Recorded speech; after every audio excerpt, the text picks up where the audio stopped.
Welcome back to working thoughts. आज इस session में झारखंड जीएस के कुछ इंपॉर्टेंट क्वेश्चंस को देखेंगे जो आने वाले एग्जाम्स के लिए हेल्पफुल होंगे। तो आइए शुरू करते हैं। पहला क्वेश्चन है,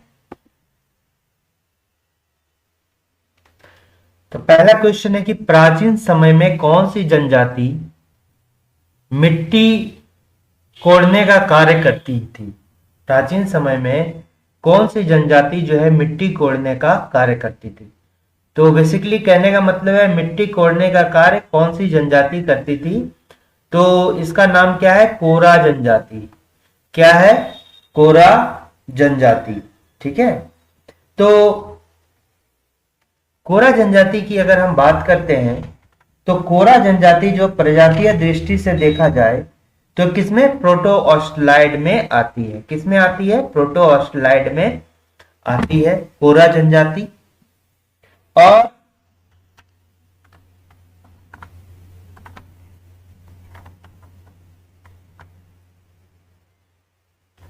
अगर रिजले के अकॉर्डिंग चले तो ये जनरल तौर पर है। ठीक है, जनरल तौर पर अगर बोला जाए तो ये किसमें आता है? प्रोटो ऑस्ट्रेलाइड में आता है। और एक जो है रिजले नाम के व्यक्ति थे, इनके द्वारा जो है अगर इनके बेस लिया जाए तो इनके अकॉर्डिंग जो है कोरा जनजाति किसमें आती थी? तो द्रविड़ में आती थी। रिजले के अकॉर्डिंग जो है, रिजले के अनुसार जो है कोरा जनजाति किसमें आती थी? तो ये द्रविड़ में आती थी। ठीक है, तो सिंपली बोला जाए तो प्रोटो ऑस्ट्रेलाइड, और रिजले के अकॉर्डिंग बोले तो क्या हो जाएगा? द्रविड़ हो जाएगा। कोरा जनजाति को अन्य नाम भी एक दिया जाता है जिसको क्या कहा जाता है? डांगर। कोरा जनजाति का अन्य नाम क्या है? डांगर है। इसको जो है डांगर के नाम से भी जाना जाता है। डांगर के उपनाम से भी जाना जाता है। से भी जाना जाता है। ठीक है, डांगर के उपनाम से भी इसको जाना जाता है। अगर इसकी हम भाषा की बात करें, ठीक है, अगर हम इसकी भाषा की बात करें तो भाषा जो है मुंडारी भाषा परिवार से है। इसकी भाषा का संबंध किससे है? मुंडारी भाषा परिवार से है।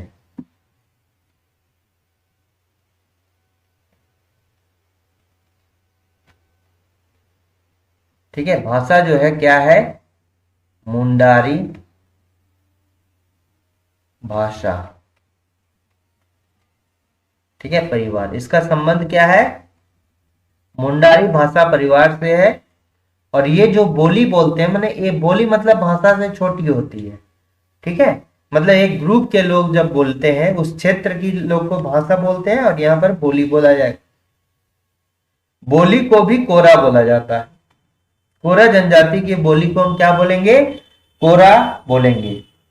ठीक है, और इस रिजले के अकॉर्डिंग चूंकि ये अगर हम बोलेंगे द्रविड़ में आता है, प्रजातीय दृष्टि से द्रविड़ में आता है, और रिजले ने ही जो है इसको बहुत सारे भागों में बांटा है। कितने भागों में इसको बांटा है? तो 7 भागों में इसको बांटा गया है। कितने भागों में बांटा गया है? 7 भागों में बांटा गया है।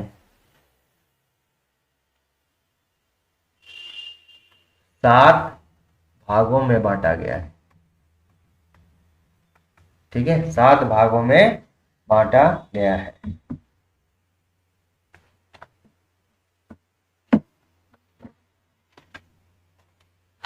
ठीक,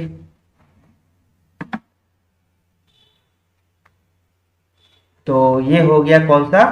कोरा जनजाति। ठीक है, इसमें जो है युवा गृह भी पाया जाता है, जहां पर इससे रिलेटेड जो है युवक युवतियां को जो है अपने मतलब शिक्षा दिया जाता है, अपने रीति रिवाजों के बारे में शिक्षा दिया जाता है। तो कोरा जनजाति के युवा गृह को क्या कहा जाएगा? गीती ओड़ा।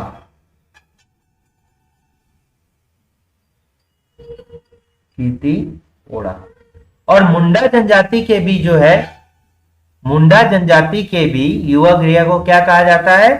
गीती ओड़ा कहा जाता है। ठीक है। अच्छा, बधु मूल्य को क्या कहा जाता है? बधु मूल्य को क्या कहा जाता है कोरा जनजाति में? ये सभी जो है इंपॉर्टेंट है, डायरेक्ट क्वेश्चन से पूछे जाते हैं कि कोरा जनजाति की युवा गृह को क्या बोलेंगे, तो गीती ओड़ा। अगर हम पूछा जाए कि इसके बधु मूल्य को क्या कहा जाएगा, तो जो जनरल तौर पर कहा जाता है पौन, पौन ही कहा जाता है। ठीक है, ये हो जाएगा, इसका करेक्ट आंसर हो जाएगा। मिट्टी कोड़ने का काम कौन करता था? कोरा जनजाति करती थी। अब अगर हम कंवर जनजाति में आ जाए तो देखिए, कंवर जनजाति जो है झारखंड की कितनी नंबर की जनजाति? पहले 30 होती थी। अभी अगर 2011 का देखा जाए जनगणना, तो उसके अकॉर्डिंग जो है 2011 अगर जनगणना देखा जाए तो कितनी 32 जनजाति है, 32 ट्राइब्स है। ठीक है, जिसमें 31वां ट्राइब कौन आता है? जिसमें 31वां जो है, पहले 30 हुआ करती थी। ठीक है, पहले 30 ट्राइब हुआ करती थी। अब अब क्या है? अब 32 ट्राइब है, जिसमें 31वां ट्राइब जो है ये क्या है? कोल है। ठीक है, और 32वां जो ट्राइब है ये क्या है? कंवर है। ठीक है, तो 31वां ट्राइब कौन था? कोल था, और 32वां ट्राइब जो है क्या है? कंवर है। तो इसको जो है 2003 में जो है शामिल किया गया है। ठीक है, इसको भारत सरकार ने जो है जनजाति की श्रेणी में कब शामिल किया है? 2003 में दोनों को शामिल किया गया है। कब शामिल किया गया है? वर्ष 2003 में गवर्नमेंट ऑफ इंडिया के द्वारा, GOI के द्वारा शामिल किया गया है, वर्ष 2003 में। ठीक है, तो ये हो गया दोनों, कंवर जनजाति भी और कोल जनजाति भी।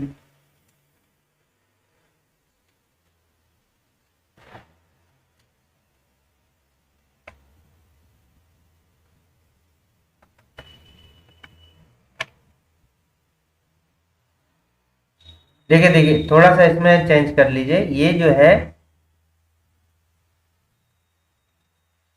जो है 32वीं जनजाति है, कंवर और कोल। 32वीं जनजाति है कौन सा? कोल। और 31वां जनजाति है। ठीक है, 32वां जनजाति है कोल, और 31वां जनजाति कौन सा है? कंवर है। ठीक है, 31वां जनजाति क्या है? कंवर है।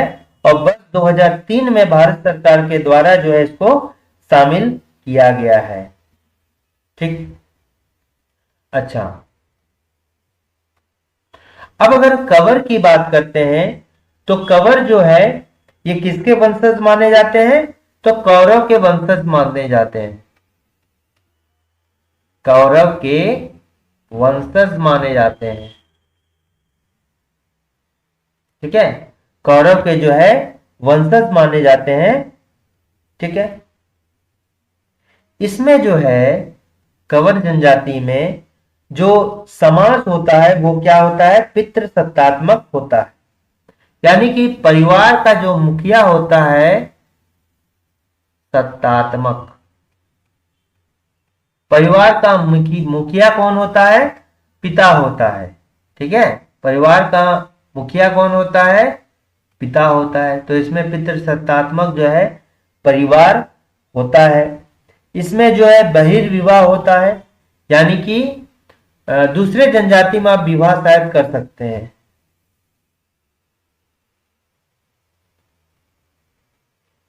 अच्छा, इसको कंफ्यूजन छोड़िए।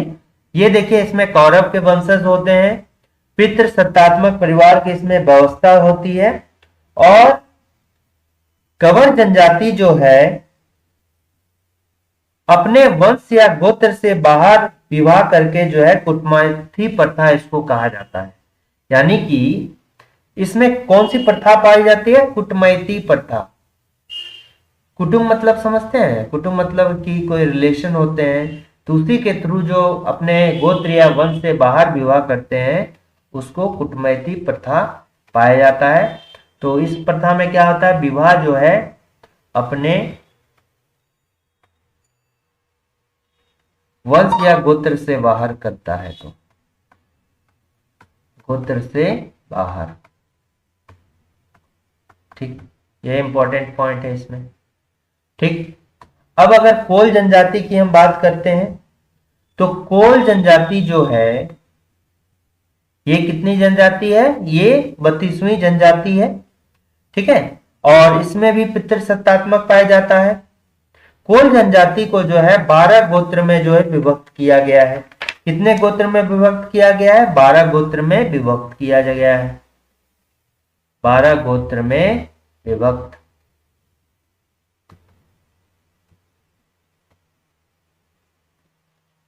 ठीक है, 12 गोत्र में इसको विभक्त किया गया है। इसमें जो वधू मूल्य होता है उसको,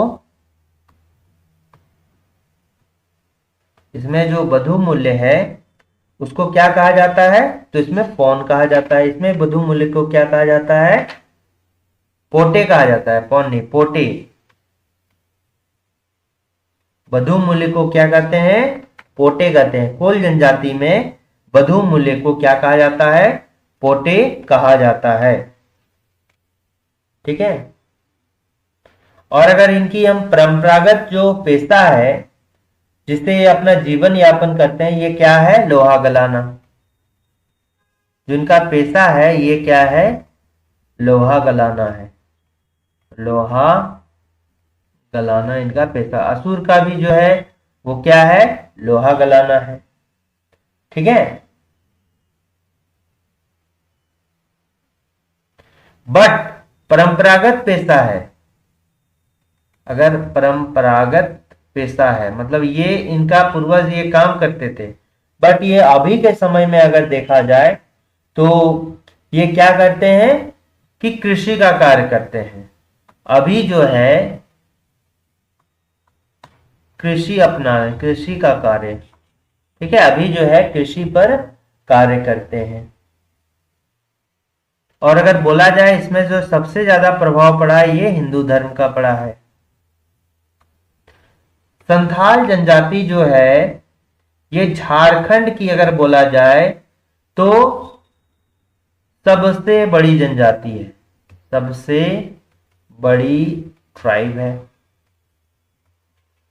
और अगर हम भारत की बात की जाए तो भारत का तीसरा सबसे बड़ा ट्राइब है, तीसरा सबसे बड़ा ट्राइब है। ठीक है, संथाल जनजाति जो है 12 गोत्र होते हैं इसके। संथाल जनजाति के 12 गोत्र हैं। ठीक है, कितने गोत्र हैं? 12 गोत्र हैं। ठीक, तो इसमें करेक्ट आंसर जो होगा ये ए होगा। इनमें से कौन सा कोरा जनजाति में प्रचलित नृत्य है? तो झिंगफुलिया ये भी प्रचलित नृत्य है। खेमटा, दोहरी ये भी जो है सभी कोरा जनजाति में प्रचलित नृत्य है। कवर जनजाति झारखंड की कौन सी जनजाति है? ऑलरेडी कवर हो चुका क्वेश्चन। तो ये कवर जनजाति जो है 31वीं जनजाति है। इसको कब अपनाया गया? 2003 में भारत सरकार द्वारा जनजाति के रूप में शामिल किया गया। 2003 में गवर्नमेंट ऑफ इंडिया द्वारा शामिल किया गया, द्वारा शामिल, जनजातियों के वर्ग में शामिल। जो 32वीं जनजाति है ये कौन है? कोल ट्राइब है। कौन सी है? कोल जनजाति है। ठीक है, ठीक, पहले जो है 30 जनजाति है। तो झारखंड की 30वीं जनजाति कौन सी थी? देखिए अभी अगर बोला जाए ना 33 ट्राइब है, 33 ट्राइब है।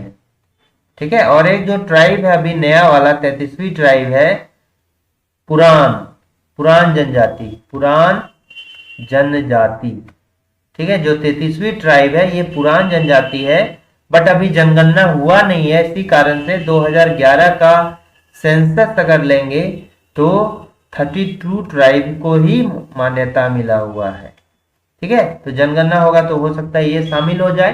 तो 33वीं जनजाति है, ये कौन सी है?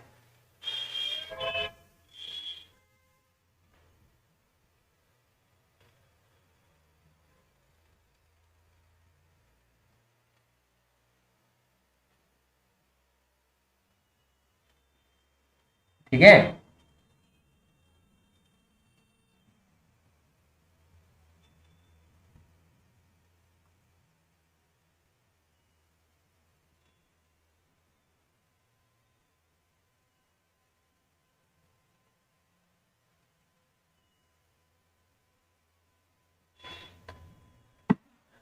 ठीक है, नेक्स्ट क्वेश्चन को देखते हैं। कोल जनजाति में बधु मूल्य को क्या कहा जाता है? तो ये भी क्वेश्चन कराया गया। कोल जनजाति में बधु मूल्य को जो है पोटे कहा जाता है। कोल जनजाति में बधु मूल्य को क्या कहा जाता है? पोटे कहा जाता है। जनरली जो है, जेनरली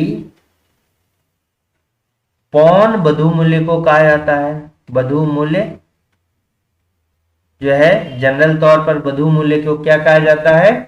पौन कहा जाता है। एक सुखदाम है और एक क्या है? हरजी है, ठीक है। तो पोटे कोल जनजाति के बधु मूल्य को कहते हैं। सुखदाम जो है ये कवर जनजाति के बधु मूल्य को कहते हैं। कवर जनजाति का बधु मूल्य है, ठीक है। ये कवर जो है जनजाति का बधु मूल्य है, जनजाति का बधु मूल्य को कहते हैं।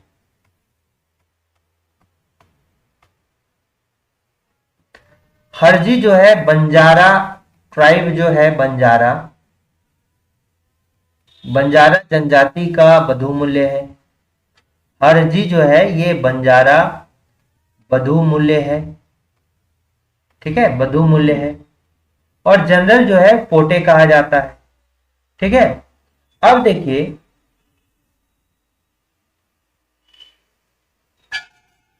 नेक्स्ट क्वेश्चन आते हैं कि रातू के वर्तमान किले का निर्माण इनमें से जो है किसने कराया था? रातू किला जो है इसका निर्माण किसके द्वारा जो है कराया गया है? तो ये क्या हो जाएगा? उदयनाथ सहदेव के द्वारा जो है रातू के वर्तमान किले का जो है निर्माण किया गया था। और ये कब किया गया था?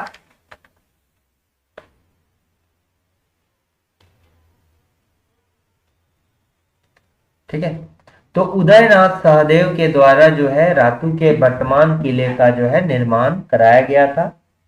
अब बात होती है कि इस किले का निर्माण जो है कब कराया गया था? तो हो गया रातू किला। अगर हम इसके निर्माण की बात करें तो ये 1870 ईस्वी में किया गया था। कब किया गया था? 1870 ईस्वी में। किसके द्वारा? उदयनाथ सहदेव के द्वारा जो है कराया गया था। और इसका निर्माण जो है एक अंग्रेजी ठेकेदार, यानी कि तभी ब्रिटिश पीरियड चल रहा था, तो उस टाइम के एक ठेकेदार द्वारा जो है कराया गया था। और ये जो है अगर इसका स्थापत्य कला जो है बोला जाए तो ये ब्रिटिश टाइम पीरियड के स्थापत्य कला से जो है मैच खाता है। स्थापत्य कला जो है ये कैसी थी? अंग्रेजी थी। अंग्रेजी यानी कि ब्रिटिश टाइम काल में ही जो है अंग्रेजों के जमाने की स्थापत्य कला था, ठीक है, ब्रिटिश मॉडल, ठीक है। तो ब्रिटिश मॉडल के अकॉर्डिंग पर जो है ये रातू किले का जो है निर्माण कराया गया था। अच्छा, ये विश्वनाथ सहदेव का नाम सुने हैं? विश्वनाथ सहदेव, विश्वनाथ सहदेव ये बड़कागढ़ के ठाकुर थे, ठीक है। ये एक जगह था बड़कागढ़, वहां पर के जो है ठाकुर थे। और इन्होंने जो है मुक्ति वाहिनी सेना का निर्माण किया था। मुक्ति वाहिनी सेना। इसमें जो है 1857 के जो लगभग 500 सिपाही जो है भटक गए थे, उनको अपने सानिध्य में लिया और ये मुक्ति वाहिनी सेना का निर्माण किया था। ठीक है, विश्वनाथ सहदेव ये 1857 के विद्रोह से रिलेटेड है, रिवोल्ट में शामिल है। और इसका जो सेनापति था ये कौन था? पांडे गणपत राय। पांडे गणपत राय जो है कौन थे? सेनापति थे। इनमें से किस किले का निर्माण एक नागवंशी ठाकुर द्वारा मोक्ष प्राप्ति हेतु कराया गया था? तो ये क्या हो जाएगा? तिलमी का किला। ठीक है, तिलमी के किले का निर्माण जो है ये एक नागवंशी ठाकुर द्वारा किस लिए कराया गया था? मोक्ष प्राप्ति के लिए कराया गया था। और ये किला कहां पर है? खूंटी में है। ये आपको कहां पर देखने को मिलेगा? खूंटी में देखने को मिलेगा। और इसका निर्माण जो है मोक्ष प्राप्ति हेतु जो है एक नागवंशी ठाकुर द्वारा जो है कराया गया था। रातू का किला जो है कब? 1870 में किया गया है। 1870 में किसके नाम? उदयनाथ सहदेव के द्वारा। उदयनाथ सहदेव के द्वारा। रातू का किला कहां देखने को मिलेगा? आपको रांची के पास देखने को मिलेगा। पंचकोट का किला जो है आपको कहां पर देखने को मिलेगा? तो देखिए, पंचकोट है धनबाद में। पंचकोट का किला जो है आपको कहां मिलेगा? देखने को मिलेगा धनबाद में देखने को मिलेगा। ठीक है, और ये जो है किसमें है? किस पहाड़ी पर स्थित है? पंचेत पहाड़ी पर। पंचेत पहाड़ी पर स्थित है। कब है? पंचेत पहाड़ी पर जो है स्थित है।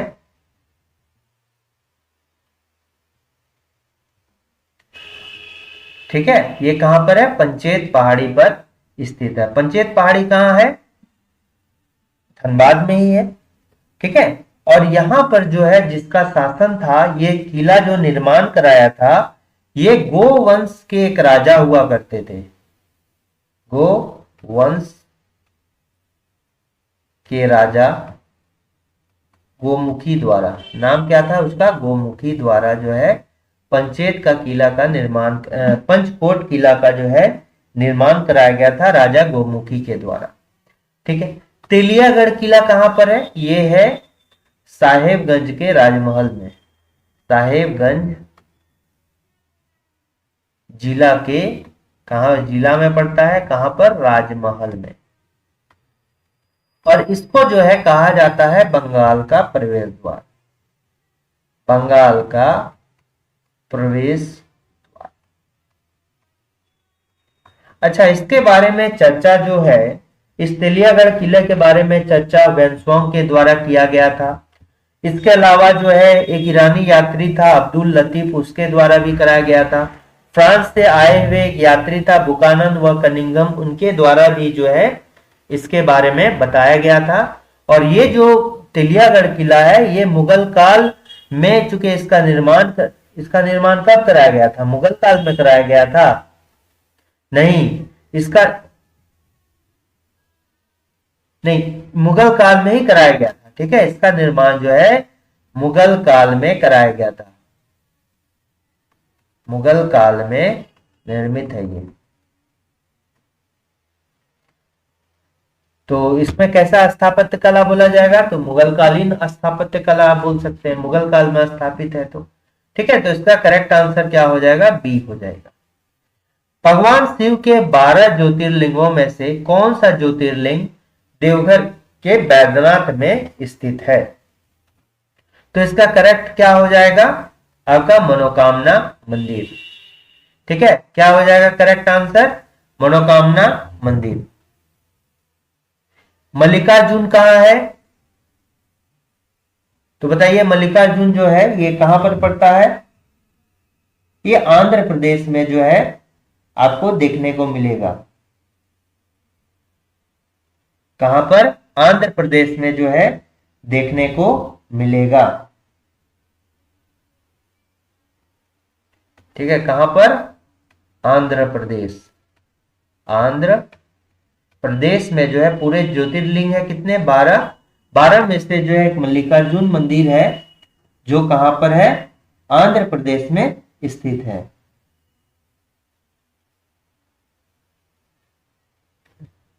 महाकालेश्वर ज्योतिर्लिंग कहां पर है? तो ये कहां है? मध्य प्रदेश में स्थित है। मध्य प्रदेश के उज्जैन में स्थित है। ठीक, कहां है? एमपी के उज्जैन में। और ये मनोकामना मंदिर कहां पर है? ये बैद्यनाथ मंदिर के नाम से जाना जाता है। बैद्यनाथ मंदिर, इसको मनोकामना मंदिर भी बोलते हैं, बाबा बाबा धाम भी बोलते हैं। इसका नाम क्या है? बाबा धाम भी है। और ये कहां है? ये झारखंड के देवघर जिला में पड़ता है। देवघर जिला में पड़ता है। अब बताइए भीमा शंकर ज्योतिर्लिंग कहां पर है?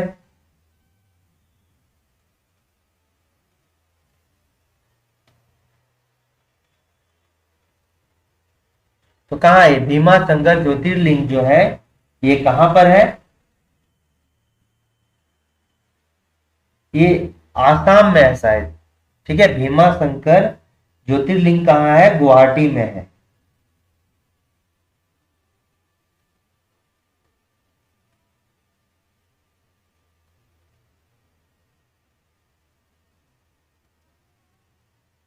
भीमा शंकर महाराष्ट्र में, महाराष्ट्र में। ठीक है, महाराष्ट्र में, उधर तो है ही नहीं। महाराष्ट्र में भीमा शंकर कहां है? महाराष्ट्र में के जो है, महाराष्ट्र में है।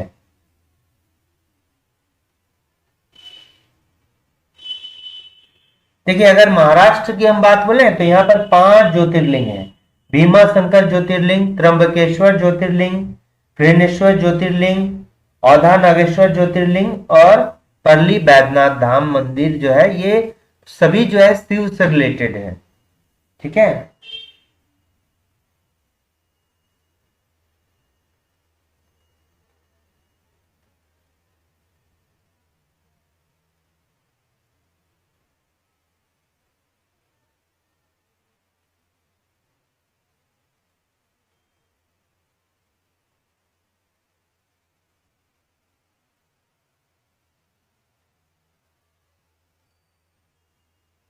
ये कहा है भीमा शंकर? ये महाराष्ट्र में है। तो अब बात करते हैं हम मनोकामना मंदिर को की। तो ये जो मंदिर है, ये किस लिए जाना जाता है? देखिए यहां पर कुल जो है 22 मंदिर है। कुल 22 मंदिर है। ठीक है, कुल मंदिरों की संख्या कितनी है? 22 है। और ये जो है 12 ज्योतिर्लिंगों में से एक है। ठीक है, ये कितना है? 12 ज्योतिर्लिंगों में से एक है। और इसका जो निर्माण कराया गया था राजा पूरनमल के द्वारा। ठीक है, किसके द्वारा? राजा पूरनमल द्वारा निर्मित है। ठीक है, निर्मित है। और राजा पूरनमल जो है गिद्धौर राजवंश के राजा थे। गिद्धौर राजवंश के राजा थे। ये पूछा जा सकता है किस वंश के राजा थे? तो गिद्धौर राजवंश के जो है 10वें राजा थे। राजवंश के 10वें राजा द्वारा निर्मित था। ठीक है, लेकिन अगर किदवंती के अनुसार बोला जाए, ऐसा बोला जाता है कि किदवंती के अकॉर्डिंग जो है बैद्यनाथ मंदिर का स्थापना किसने किया था? तो रावण के द्वारा जो है कराया गया था। किदवंती एक ग्रंथ है, किदवंती के अकॉर्डिंग अनुसार, किदवंती के अनुसार जो है ये रावण द्वारा निर्मित है। रावण द्वारा जो है निर्मित है। रावण द्वारा निर्मित है। ठीक, अच्छा इस मंदिर के ऊपर जो है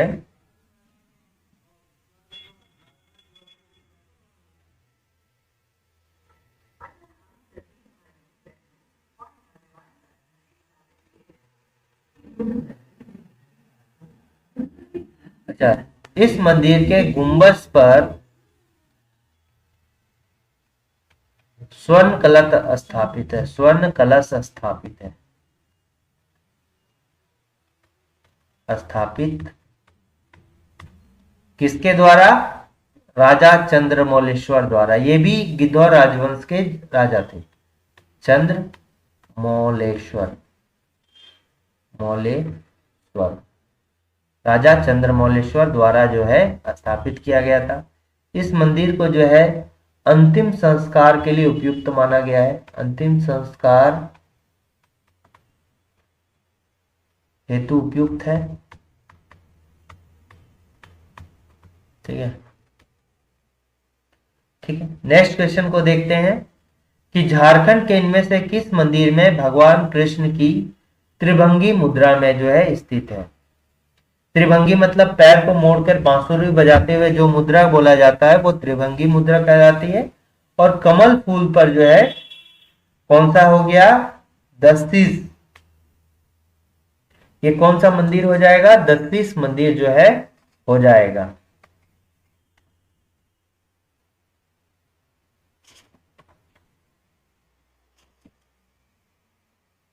ठीक है, कौन सा मंदिर हो गया? दस्तीस, नहीं नहीं, दस्तीस मंदिर नहीं, ये दस्तीस बेलनीगढ़ नगर मंदिर, और ये हो जाएगा वंशीधर मंदिर। कौन सा हो जाएगा? वंशीधर मंदिर। कौन सा हो जाएगा? वंशीधर मंदिर। तो वंशीधर मंदिर जो पड़ता है ये कहां पर?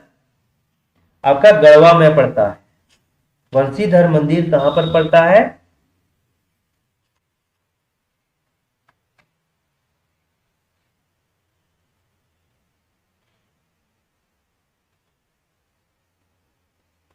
ठीक है, तो इसका करेक्ट आंसर क्या हो जाएगा? वंशीधर मंदिर। इसका पुराना नाम जो है नगर उटारी मंदिर के नाम से भी जाना जाता है, नगर उटारी मंदिर भी कहा जाता है। ठीक है, मंदिर भी कहा जाता है।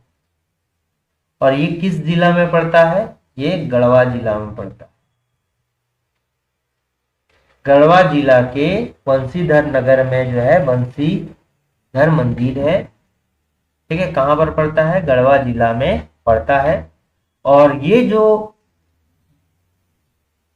श्री कृष्ण की मूर्ति यहां पर, ठीक है, कैसी है? श्री कृष्ण की, और श्री कृष्ण की 8 धातुओं से बनी हुई, अष्ट धातु, अष्ट धातु निर्मित त्रिभंगी मुद्री, निर्मित त्रिभंगी, वही पैर मोड़कर त्रिभंगी मुद्रा में। ठीक है, कहां पर? कमल पर, कमल पर ये है। ठीक, बेलनीगढ़ मंदिर ये कहां पर है? ये धनबाद में है। ठीक है, और भगवान बुद्ध को समर्पित है, भगवान बुद्ध को समर्पित है, को समर्पित है।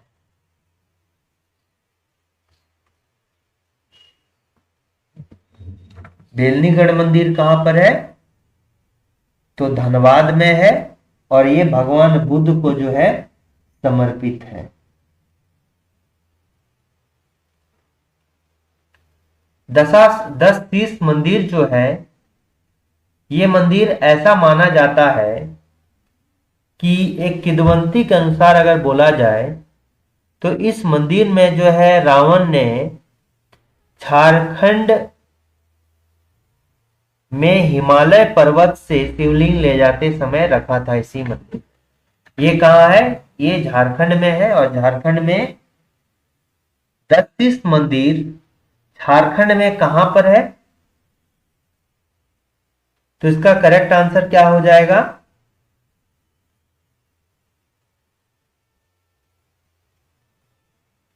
आप बताइए।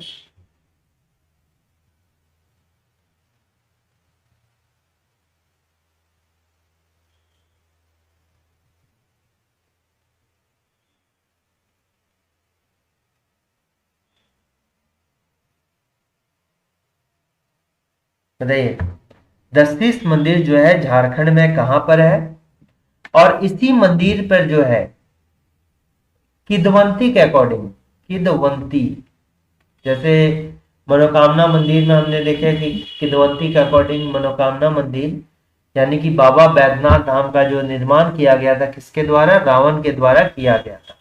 उसी तरह किदवंती के द्वारा ये बताया गया है कि हिमालय से जो है, हिमालय से शिवलिंग ले जाते समय यहीं पर रावण ने रखा था। शिवलिंग ले जाते समय दशतीस मंदिर में रखा था, दशतीस मंदिर में रखा था, रखा था। ठीक है, ये किदवंती के अकॉर्डिंग है। तो आप बताइए कि दशतीस मंदिर जो है ये कहां है?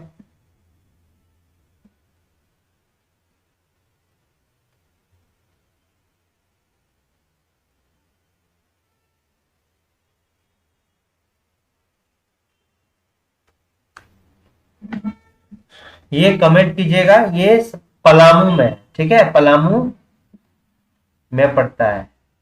ये कहां पर पड़ता है? पलामू में पड़ता है।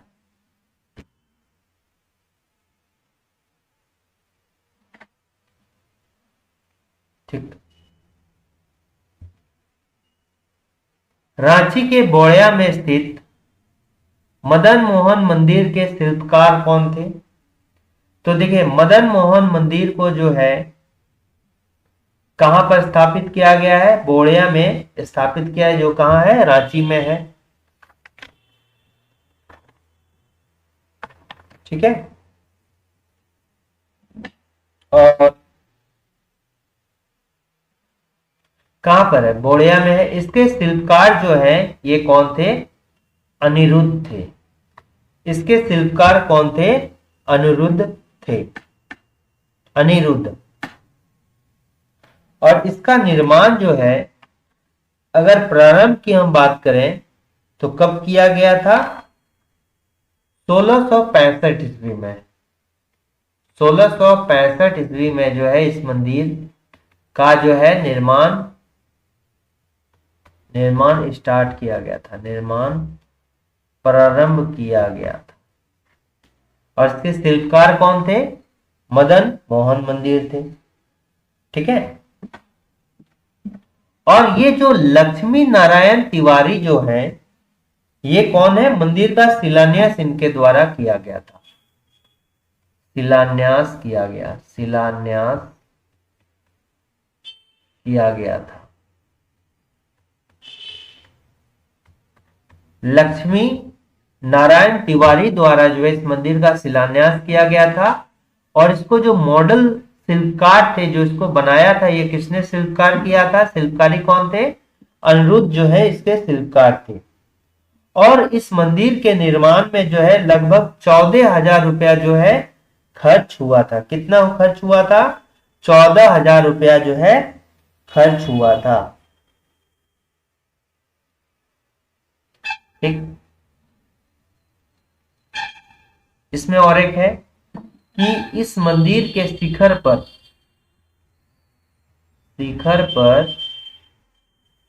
लोहे का एक चक्र है, लोहे का चक्र है जिस पर त्रिशूल भी है।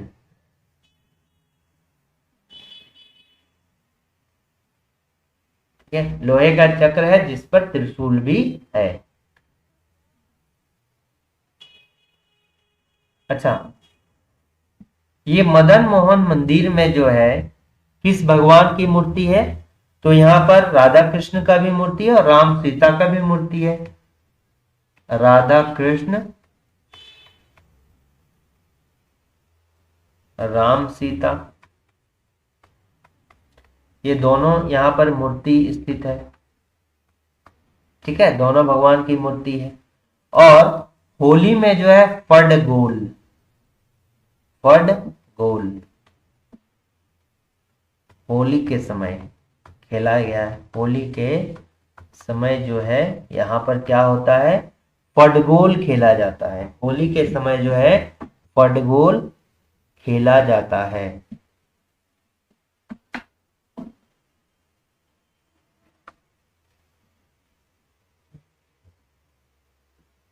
मदन मोहन मंदिर में होली के समय फुटबॉल खेला जाता है।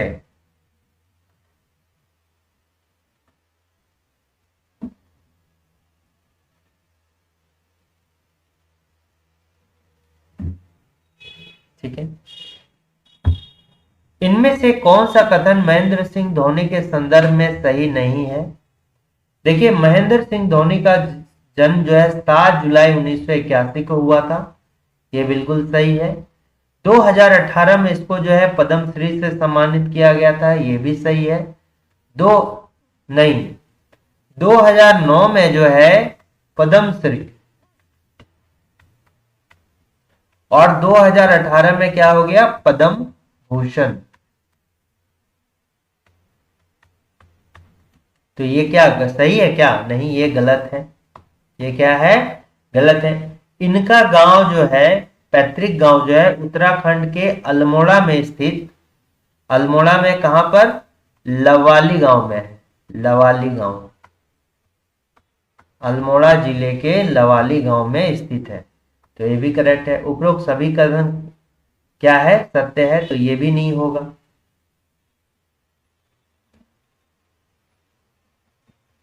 तो इसमें जो गलत जो है, देखिए ये भी गलत है एक टाइप से, ठीक है।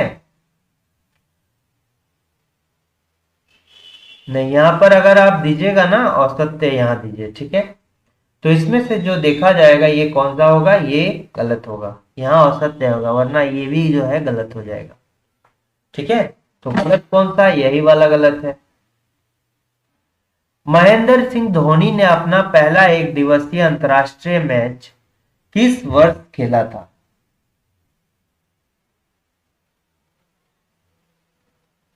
बताइए, जो अंतर्राष्ट्रीय मैच है वो किस वर्ष खेला था? तो ये कब खेला था? 2008 में खेला, सॉरी 2004 में खेला था।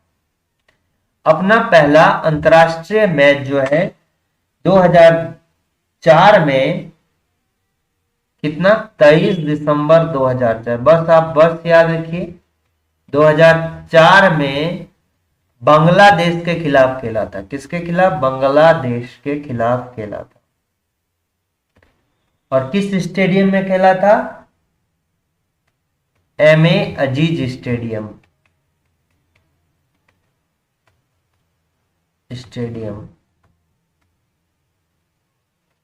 ठीक है। एमए अजीज स्टेडियम में खेला था 2004 में, एक दिवसीय अंतर्राष्ट्रीय मैच।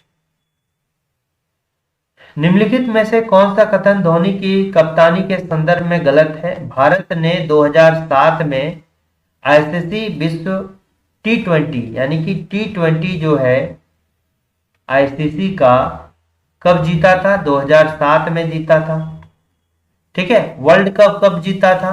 वर्ल्ड कप 2011 में जीता था। तो देखिए ये भी जो आईसीसी विश्व कप जो है 2011 सही है। 2010 2016 में एशिया कप जीता था, ये भी क्या है? सही है। ये देखिए आईसीसी चैंपियंस ट्रॉफी जो है ये 2017 क्या है? ये गलत है। इसका करेक्ट आंसर कितना होना चाहिए? 2013। 2013 में जो है आईसीसी चैंपियनशिप ट्रॉफी जीता था। तो इसमें जो गलत है ये कौन सा? यही वाला है। इसका करेक्ट आंसर क्या होगा? 2013 होना चाहिए। झारखंड के किस विभूति ने ईसाई मिशनरियों के प्रभाव में झारखंड के आदिवासियों का ईसाई धर्म में परिवर्तन करने का विरोध किया था? ईसाई धर्म में जो आदिवासी हैं वो अभी भी आप देखिएगा बहुत सारे आदिवासी जो है वो क्रिश्चियन बन रहे हैं। तो ईसाई धर्म में परिवर्तन का विरोध जो है किसके द्वारा कराया गया था? ये कार्तिक उरांव के द्वारा जो है कराया गया था। किसके द्वारा किया गया था? ये कार्तिक उरांव के द्वारा जो है ये किया गया था।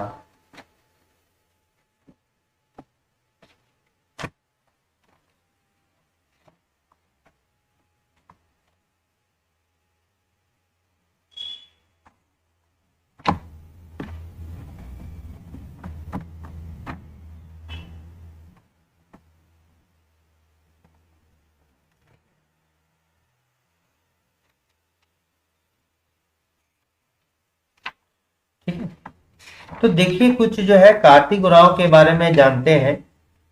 तो कार्तिक उरांव का जो जन्म होता है ये कब होता है? ये 29 अक्टूबर 1924 को होता है। 29 अक्टूबर 1924 को, 1924 को जो है इनका क्या होता है? बर्थ होता है। ठीक है, और पेशे से ये क्या है? इंजीनियर थे। पेशे से क्या थे? इनका पेशा जो था अभियंता था। अभियंता यानी कि इंजीनियर था। ये क्या पेशे से क्या थे? इंजीनियर थे। देखिए इनका बर्थ जो है 29 अक्टूबर 1924 को हुआ था, और कहां पर? लीला टोली में।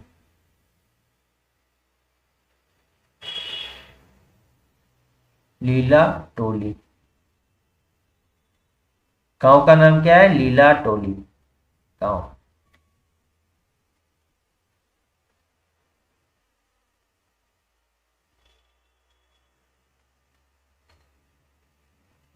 कार्तिक उरांव का जन्म कहां पर हुआ था?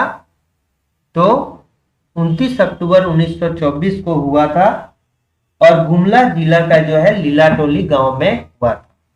और ये कहां पर पड़ता है? गुमला में पड़ता है। गुमला जिला के लीला टोली गांव में हुआ था। इनके पिता का जो नाम है ये जबरा उरांव था, और ये जो है पेशे से क्या थे? अभियंता थे।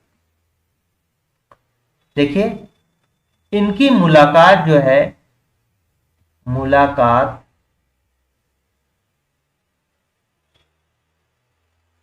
विद जवाहरलाल नेहरू, कहां से? लंदन में। जवाहरलाल नेहरू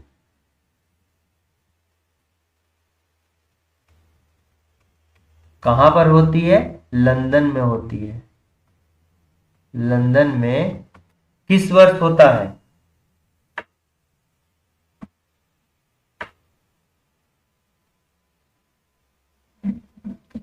लंदन में 1959 में होता है। 1959 में होता है। और जवाहरलाल नेहरू के कहने पर ये जो है वहां पर यानी कि लंदन में नौकरी से त्यागपत्र देकर जो है ये कहां आते हैं?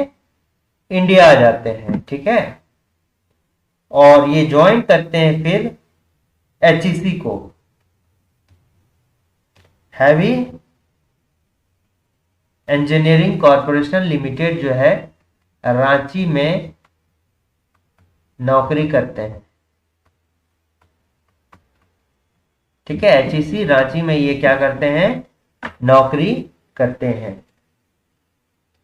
कार्तिक उरांव जो है पहली बार लोकसभा सांसद जो है चुने गए थे 1967 में।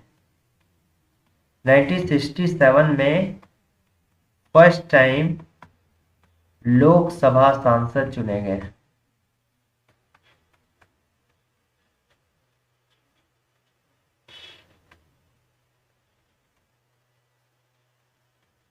ठीक है, 1967 में जो है पहली बार लोकसभा सांसद चुने गए 1967 में। और कुल अगर बोला जाए तो कुल 3 बार ये चुने जाते हैं।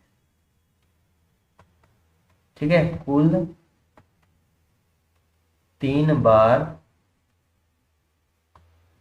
लोकसभा सांसद चुने गए।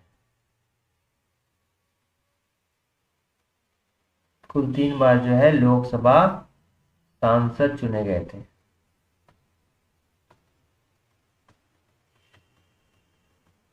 ठीक है, कुल 3 बार लोकसभा सांसद जो है बने। ठीक, और इनका जो है अगर हम लोकसभा क्षेत्र की बात करें तो ये कौन सा था? लोहरदगा था। ठीक है, ये जहां से बने लोकसभा क्षेत्र क्या था? लोहरदगा था। लोकसभा क्षेत्र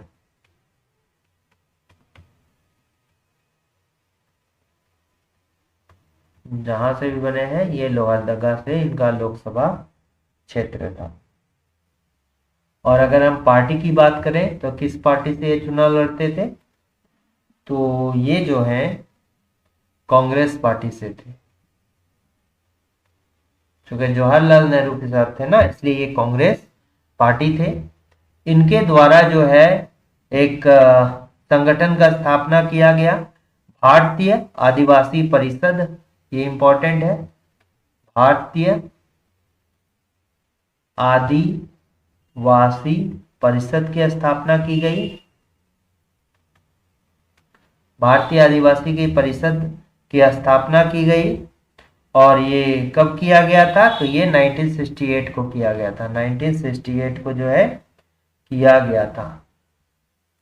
1968 को जो है ये किए थे। और इनका जो निधन होता है कार्तिक उरांव का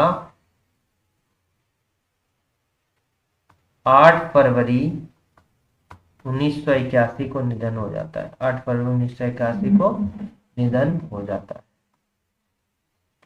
मुकुंद नायक जो है ये किससे रिलेटेड है? छऊ नृत्य से रिलेटेड है।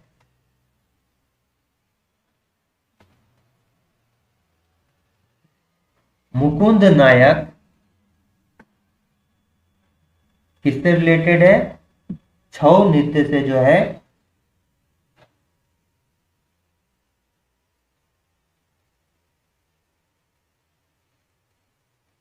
अच्छा नहीं, मुकुंद नायक देखिए, सुधेंदु नारायण छऊ नृत्य से, और मुकुंद नायक जो है ये क्या है?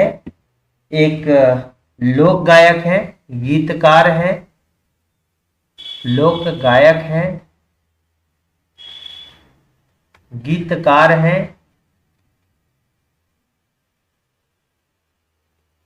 एंड नर्तक है। ठीक है।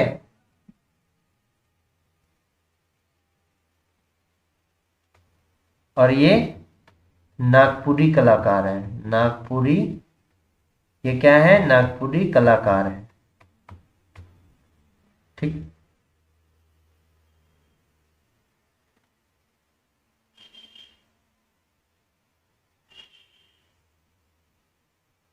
अगर हम बोला जाए तो ये जो है एक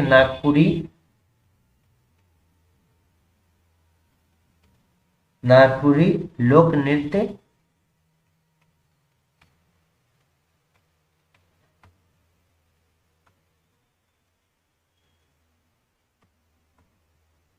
प्रतिपादक है।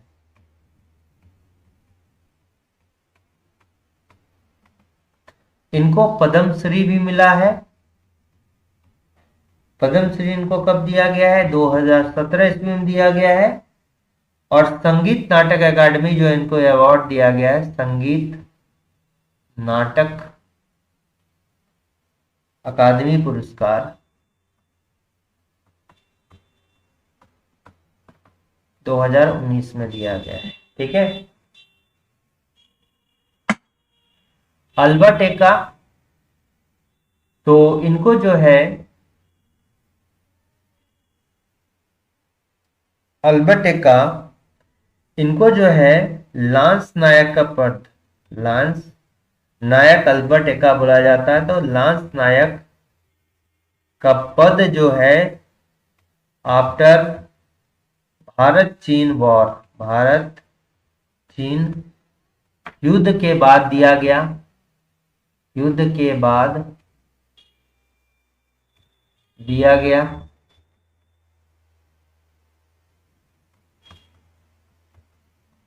तो भारत और चीन का युद्ध कब हुआ था? भारत चीन युद्ध जो है ये 1962 को हुआ था, 1962 को हुआ था। और फिर 3 दिसंबर 1971 को, 3 दिसंबर 1971 को इंडो पाक वॉर में जो है भारत पाकिस्तान युद्ध में ये शहीद हो जाते हैं। इनको जो है इसी कारण से सम्मान मिलता है, परमवीर चक्र। ठीक है, परमवीर चक्र, परमवीर चक्र प्राप्त करता है, प्राप्त करता। इनके नाम पर जो है अंडमान निकोबार के एक द्वीप समूह का नाम रखा गया है। ठीक है। और अल्बर्ट एक्का एक स्टेडियम भी है, ये कहां पर है? गुमला में है। तो इनका भी जन्म जो होता है गुमला के जड़ी गांव में होता है। कहां पर? गुमला के जड़ी गांव में। गुमला के जड़ी नामक गांव में इनका बर्थ होता है। अब जेएस मुंडा हो गया, ये कहां के? खूंटी के थे। टकरा गांव, इनको जो है मरांग गोम के उपाधि दी गई। मरांग गोम के उपाधि। ये जो है पहले आदिवासी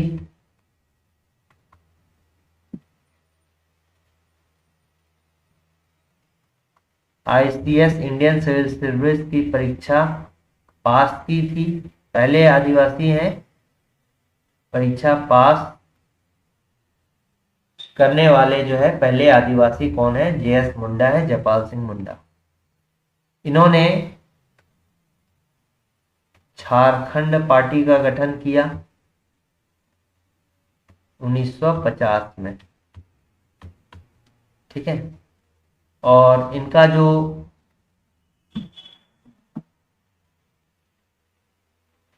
जो लोकसभा क्षेत्र रहा, ये कहां रहा?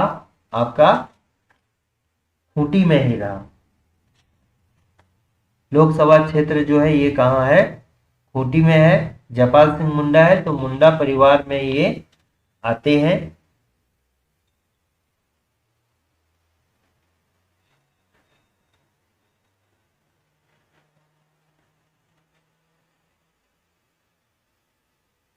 और इनके नेतृत्व में जो है 1928 में है भारतीय हॉकी टीम ने अपना पहला गोल्ड जीता। अपना पहला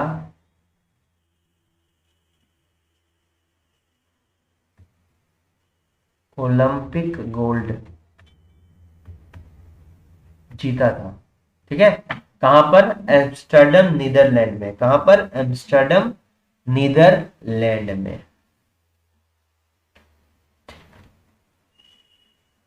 तो इसका जो करेक्ट आंसर होगा ए होगा। झारखंड में किसानों को कल्याणकारी और वित्तीय सहायता प्राप्त करने के लिए झारखंड सरकार द्वारा मुख्यमंत्री कृषि आशीर्वाद योजना कब लागू की गई थी? तो ये कब? अगस्त 2021 में जो है, अगस्त 2019 में जो है मुख्यमंत्री कृषि आशीर्वाद योजना जो है लागू किया गया था। झारखंड सरकार द्वारा मुख्यमंत्री कृषि आशीर्वाद योजना कब लागू की गई थी? तो अगस्त 2019 को जो है ये लागू किया गया था। ठीक है। स्थापना के दृष्टिकोण से झारखंड के किस पार्क सेंचुरी की स्थापना जो है सबसे पहले हुई है? तो स्थापना के दृष्टि से देखा जाए तो पलामू सेंचुरी। पलामू सेंचुरी ये 1976 में जो है इसको वन्य जीव अभयारण्य बनाया गया है। पलामू वन्य जीव अभयारण्य, वन्य जीव अभयारण्य। ठीक है। और ये सबसे बड़ा अभयारण्य, झारखंड का सबसे बड़ा अभयारण्य है। उधवा झील पक्षी विहार अभयारण्य ये कहाँ है? ये साहेबगंज के उधवा में है। साहेबगंज के उधवा में है। और महाभारत के में जो है श्री कृष्ण के मित्र थे उद्धव, उनके नाम पर ये रखा गया है और 1991 में इसको जो है बनाया गया था। यहाँ पे जो है बहुत सारे बाहरी पक्षी आपको देखने को मिलेंगे, साइबेरियन पक्षी देखने को मिलेंगे। ठीक है, गौतम बुद्धा सेंचुरी कोडरमा है और ये कब 1976 में ही बनाया गया था। ठीक है, गौतम बुद्ध सेंचुरी कोडरमा में ये भी वन्य जीव अभ्यारण्य है। तो कब बनाया गया है? आपको 1976 में जो है इसको बनाया गया है। इसको जो है थोड़ा सा हिस्सा कहाँ, बिहार के गया से भी लगता है। इसका अगर हिस्सा बोलेंगे ना तो थोड़ा ज्यादातर हिस्सा तो उधर ही है। ठीक है, ज्यादातर हिस्सा जो है बिहार में और थोड़ा सा हिस्सा जो है ये झारखंड में पड़ता है। देखिए ये जो है गौतम बुद्ध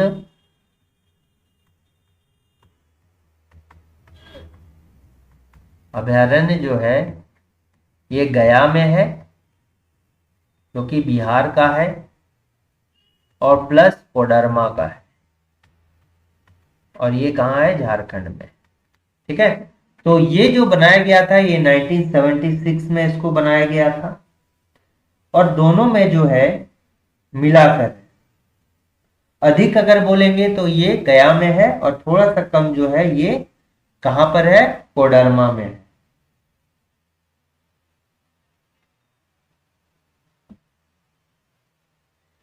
और ये जो है 259 किलोमीटर स्क्वायर में फैला हुआ, अगर पूरे गया और कोडरमा की बात करें तो।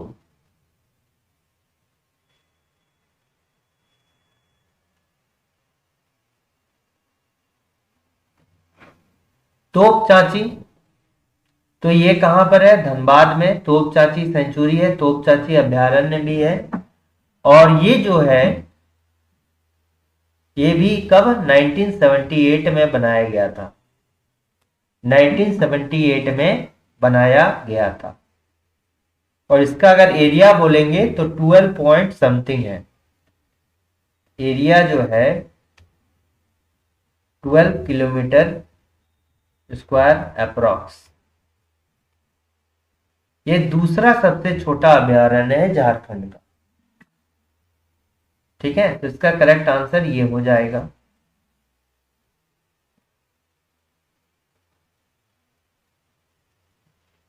पलामू वन्य जीव अभयारण्य कितने वर्ग क्षेत्रफल में फैला हुआ है? यह आप कमेंट कीजिए। चूंकि ये झारखंड का सबसे बड़ा वन्य जीव अभयारण्य है तो बताइए कि पलामू सेंचुरी जो है अभयारण्य कितने वर्ग किलोमीटर स्क्वायर में फैला हुआ है?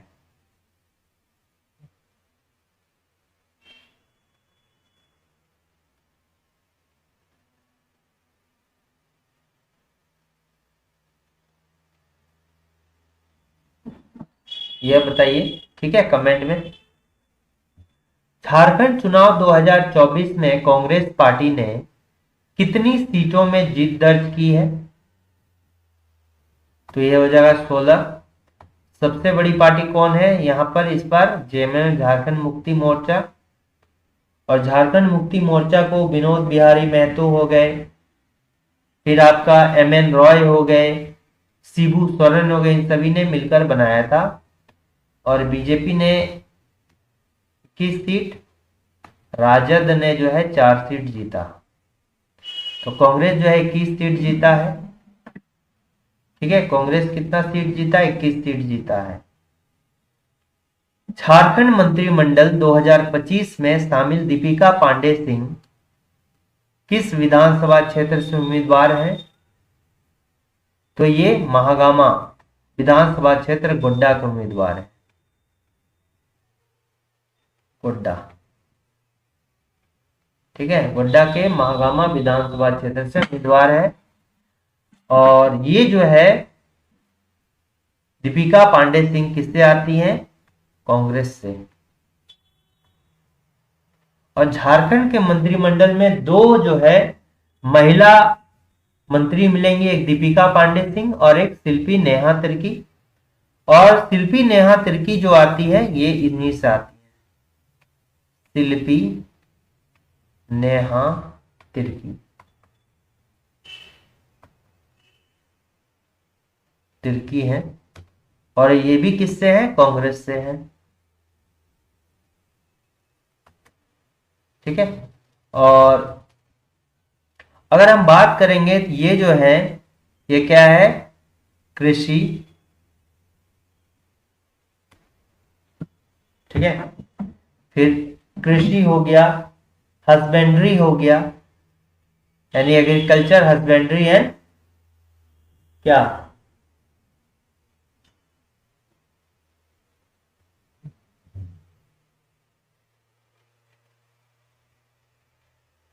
शिल्पी नेहा तिर्की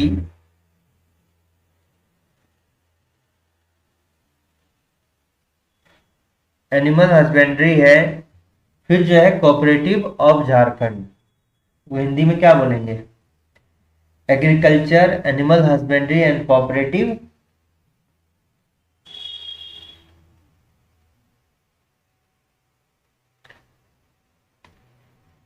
पशुपालन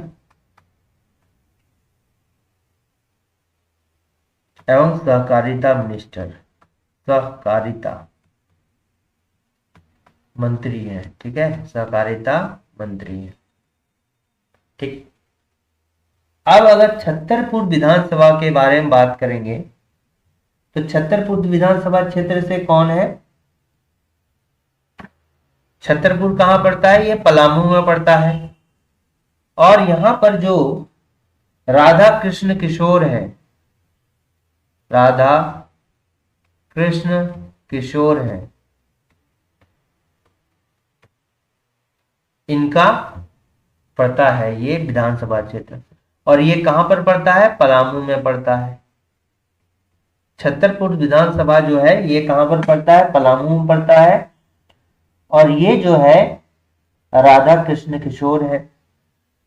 फिर आपका जामताड़ा विधानसभा क्षेत्र है जो जामताड़ा जिला में ही पड़ता है। और यहां से जो है इरफान अंसारी, देखिए अगर ये बोलेंगे ये भी जो है किससे है? कांग्रेस से है। और ये क्या है? इरफान अंसारी, इरफान अंसारी। और ये जो है अभी कौन से मिनिस्टर हैं? स्वास्थ्य मंत्री हैं। स्वास्थ्य मंत्री, खाद्य से रिलेटेड है, खाद्य मंत्री भी है। ठीक है। और इसके अलावा ये क्या है? आपातकालीन मिनिस्टर भी है, आपातकाल वाला। ठीक है, इरफान अंसारी ये भी क्या है? कांग्रेस से है।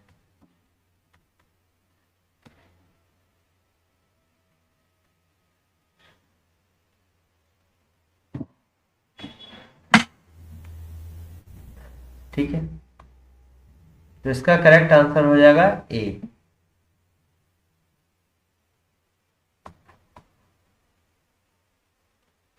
झारखंड के वर्तमान राज्यपाल श्री संतोष गंगवार, ये कितने नंबर है? ये अगर बोले तो 12th गवर्नर है। झारखंड के जो है 12वें गवर्नर हैं। और उत्तर प्रदेश के बरेली से इनका संबंध है। उत्तर प्रदेश के बरेली से इनका संबंध है। अभी जो है सीपी राधाकृष्णन,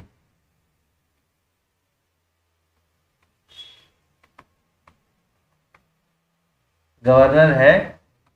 पहले जो है झारखंड के गवर्नर थे, के गवर्नर थे। उड़ीसा के गवर्नर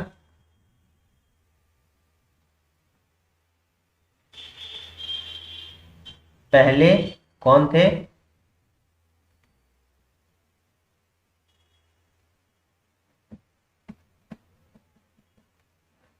उड़ीसा के गवर्नर बोलिए, इस्तीफा दे दिया कौन था?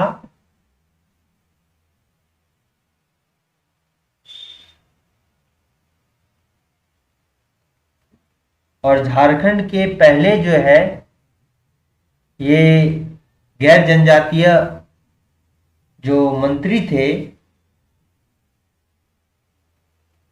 सबसे लंबा कार्यकाल इनका रहा।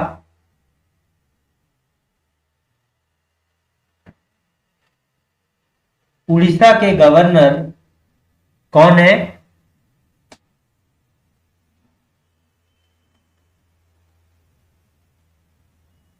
तो अभी जो है कोई इनका इनकम्बेंट गवर्नर है, फिक्स नहीं है, ठीक है। हरि बाबू नाम के गवर्नर हैं जो कि अभी उड़ीसा में है। पहले जो थे कौन थे? रघुवर दास थे। पहले रघुवर दास थे, इस्तीफा दे दिया, इस्तीफा इनका दिया गया, ठीक है। जोजोहातु जो पश्चिमी सिंहभूम में स्थित है, ये किसके लिए जाना जाता है? क्रोमाइट के लिए जाना जाता है। ग्रेफाइट के लिए कौन? ग्रेफाइट के लिए पलामू जाना जाता है।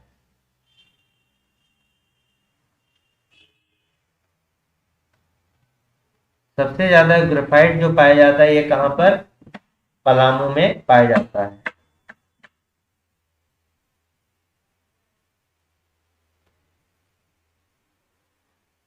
आदिवासियों में विधवा पुनर्विवाह को मैयारी कहते हैं।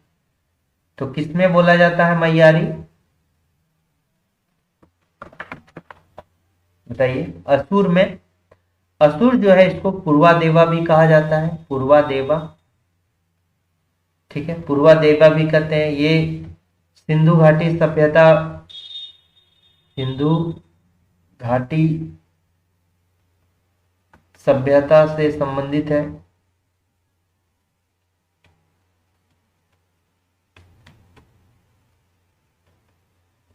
संबंधित है।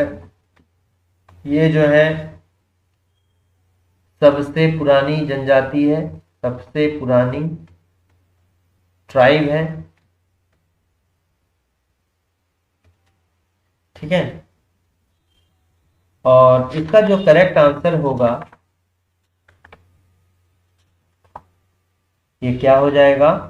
कोरवा, कोरवा जनजाति, ठीक है, कोरवा ट्राइब।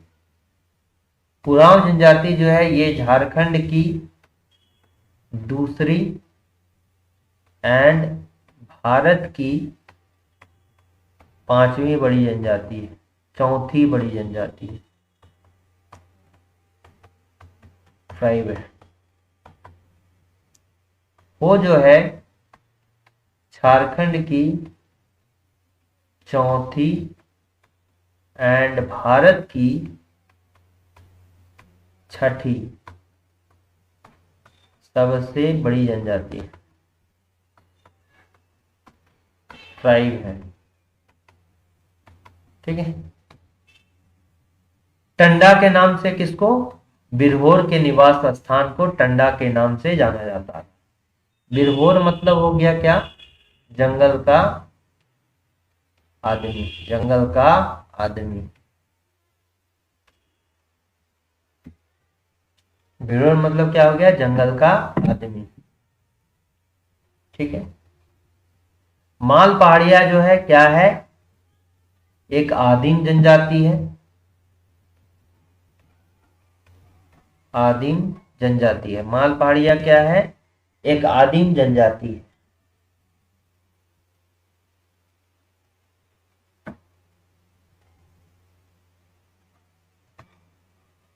करमाली जनजाति के लोग जो हैं ये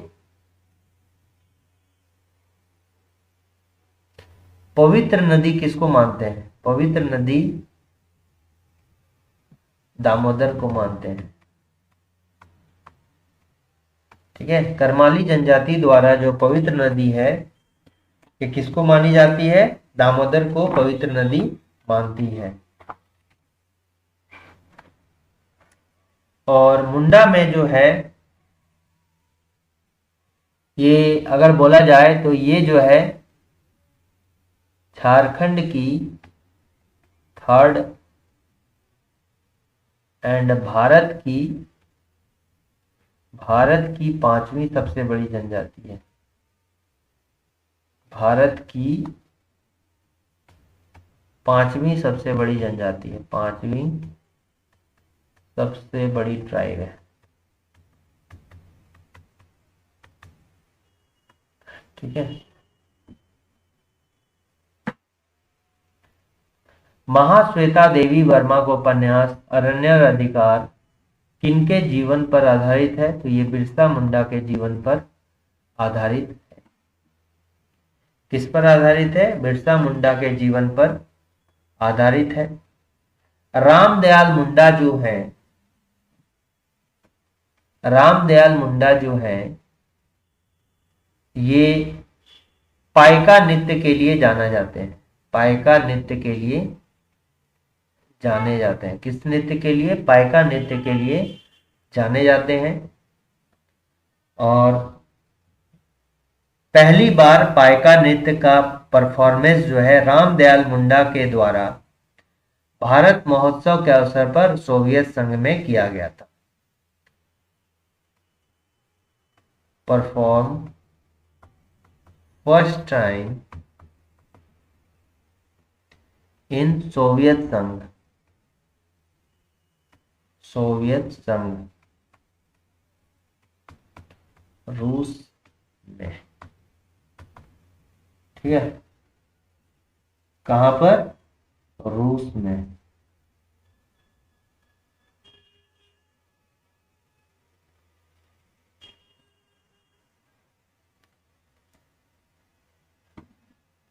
रूस में किए थे पाइका नृत्य का परफॉर्मेंस।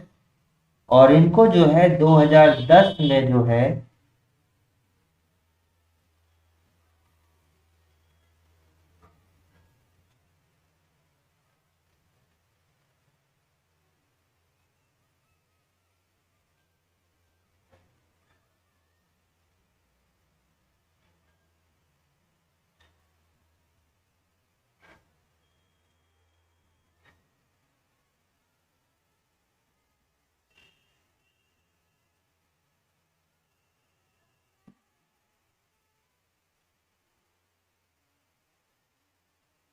ठीक है, सोवियत संघ में फर्स्ट टाइम परफॉर्मेंस किए थे।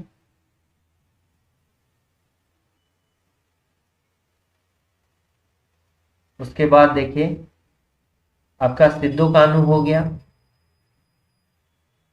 ये भोगनाडीह इनका केंद्र स्थल है, भोगनाडीह साहिबगंज में।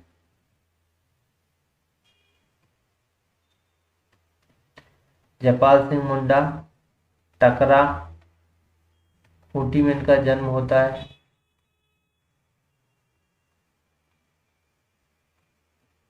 फिर यहाँ सांसद रहते हैं, खूंटी लोकसभा से सांसद। ठीक है। झारक्राफ्ट की स्थापना 23 अगस्त 2006 को किया गया था। झारक्राफ्ट की स्थापना जो है कब किया गया था? 23 अगस्त 2006 को किया गया था।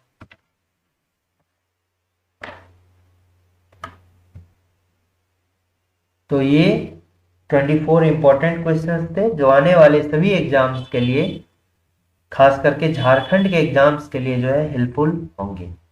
अगर वीडियो अच्छा लगा तो एक शेयर, लाइक और सब्सक्राइब करना ना भूलें। Thanks for watching working thought.